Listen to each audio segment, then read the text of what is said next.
साहेबगंज प्रखंड के बंगरा निजामत पंचायत के चारबारवा ढाला के समीप बोल्डर अस्पर 1 के पास गंडक नदी में स्नान करने गए वार्ड 5 निवासी कौलेश्वर राय का पुत्र 17 वर्षीय रितेश कुमार पैर फिसलने से नदी में डूब गया, जिसके बाद युवक लापता है। परिजन युवक की तलाश नदी में कर रहे हैं। बताया जा रहा है कि शुक्रवार को करीब 12 बजे दिन में गांव के 4 बच्चों के साथ युवक रितेश स्नान करने नदी में गया था। घटना के बाद साथ के बच्चों ने शोर मचाया, तब ग्रामीण पहुंचे और डूबे युवक की तलाश शुरू हुई। सूचना पाकर 112 पुलिस वाहन के साथ साहेबगंज पुलिस पहुंची। स्थानीय गोताखोर भी लापता युवक की तलाश नदी में कर रहे हैं।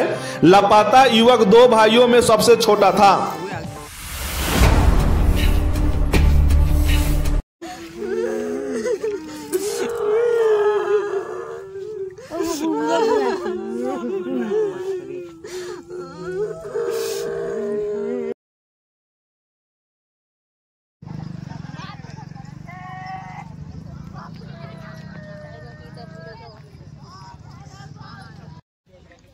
लड़का सजा तू लोग क्या करे, तू लोग को भी डूबना